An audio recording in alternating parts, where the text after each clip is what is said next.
So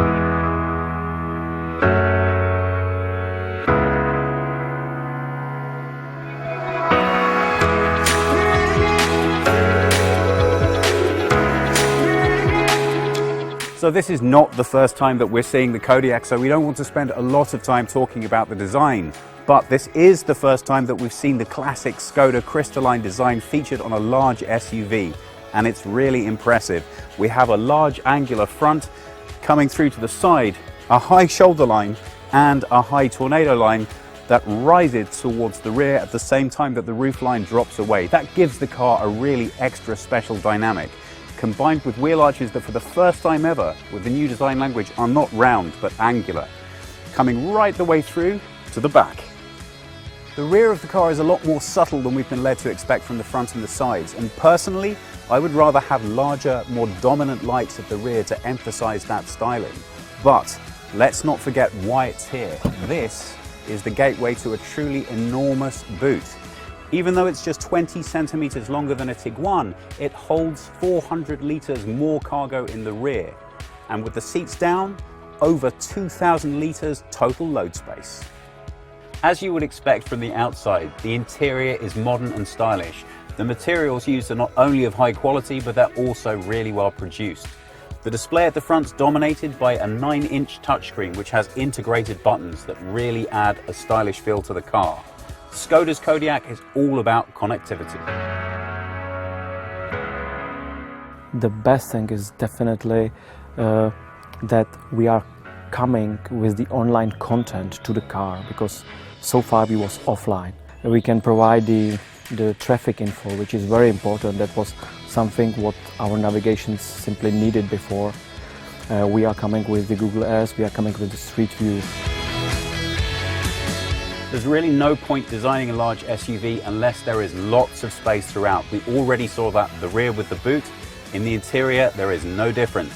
We have class-leading legroom in the back, and as you can see from Lars, it's more than comfortable. But let's find out how it drives.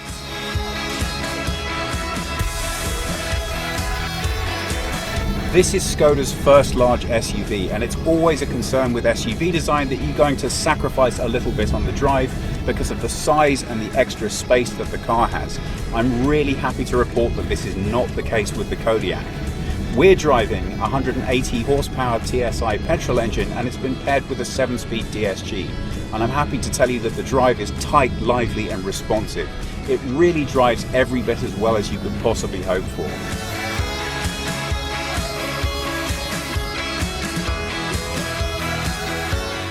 Skoda's tagline is simply clever, and with the Kodiaq that's really true. There are 30 different unique features that make this the car that it is. Things like umbrellas in the doors of the driver and the passenger side to help you if it's raining, extra hooks in the back for your luggage, and a really nice new invention of side door protection that appears as if by magic when you open the door and then disappears the moment you shut it. Skoda really have thought about every individual detail in this car, and it all comes together beautifully.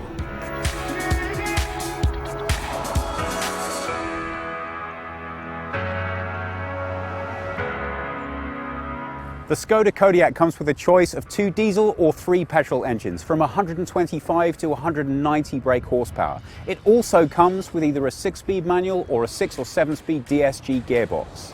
Thanks to the way it's been designed, it has a towing capacity of up to 2.5 tons, and it can also come with 4-wheel drive. The Skoda Kodiaq is available from €25,490, but don't forget, at that price, that will only get you the entrance level 1.4 litre petrol engine. And honestly, in our opinion, you need a little bit more power. So we would prefer to go with one of the diesels, and that's going to cost you about 40 to 45,000 nicely equipped. But for that money, you get an awful lot of car. Does the Skoda Kodiaq deliver on its promises? Yes, and then some.